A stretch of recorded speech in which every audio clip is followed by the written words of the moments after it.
Ganito na po ang uso sa tagahugas ngayon. Kailangan naghuhugas, hindi na-i-stress. Dapat nare-relax yan. Yan. Habang naghuhugas, kailangan minamassage yan. Batok. Lalo-lalo pag bagong kain, himasin yung batok. Depende na. Sarap pa naman ang bago. Pag nakita niyo tumitiklop na yung kamay, tigilan niyo. Ngayon lang ako nakakita ang kabayan nagmamasahe. Nagkadiin niya, tatalo ang daliri eh. Bakit? Hindi pa nakakain na. Kasi mag-jowa nga pala. Kasama yata ang supim. Yan. Okay lang po. Ito po yung bakasyon. Ito yung buhay recipe namin. Pag summer, ganito talaga kami. Normal na sa amin ito, mayaman kami. Nakal nakakita ko ba yung nagsasangka? Nababagsak eh. Punta nga sa yung channel, video ko naman. Ito po.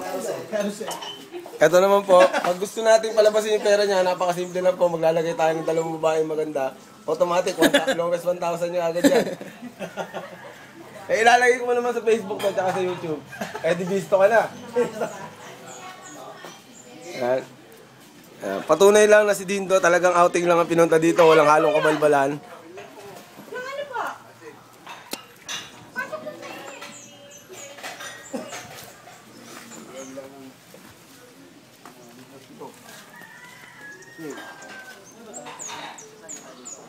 Ayan. Habi niya po yan, mangalkal ng gamit na may gamit. Gago, gago. Loko-loko. Ito buhay namin pag bakasyon. Para si Michael lang ayaw. Kel! Si Michael lang yan ah. Kel! Kung nasaan ka man, ang saya-saya namin ngayon, wala ka. Mga isang kabang po. May lagay mo na sa kotse yun. May message ka ba para kay Michael? Malas mo. Kaya ano ba nasabi mo para kay Michael? Malas mo, talagang ganyan ang buhay. Hindi ka kasama. Una-una lang niya, Mike. Malay mo, sa isang taon. Ano? Ayan. So kailangan makapagpakuha tayo, kailangan malaman nila na yung mga ancestor ba, yung sinaunang tao, kailangan may mga souvenir. Kasi kung makuha. Ay, hindi. Baka sa launahan yung ilaw namin, siya gawa-gawa eh. Matalo pa kami. Okay lang. Okay lang. Labas na yung asad niya.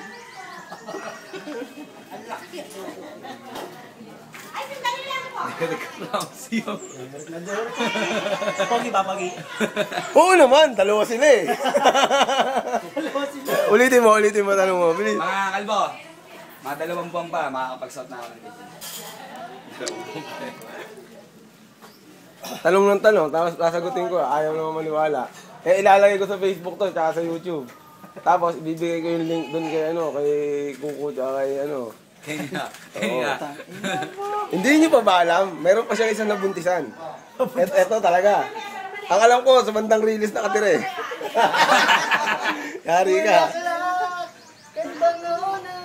At ito ba? Ito, Da Vinci Code talaga to eh. Ito po latest. May binabahay po siya. Oo. At siya ang kapitbahay. Kapitbahay, no?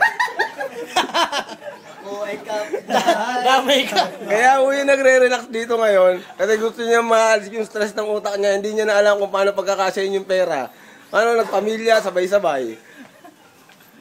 Oh, yan po siya. Yan yung tinutukoy ko. Sino man po makakita sa tao ito, pagbigay, alam lamang po sa numero ng asawa niya.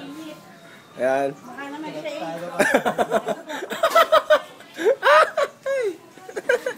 Ano ba? Ay, Pachok? Pachok? Ay, Pachok?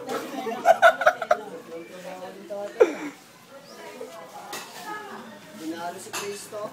Yun. Je, message ka na kay Michael. Ano man sabi mo? Wala ka si Michael ngayon, di ba? Oo. Ano sabi mo? Ay, dalaga ka muna ha. Pupunta na kami doon. Bukas na lang pag-uwi. Balitaan kita ha. Bukas lang ako. Akala ko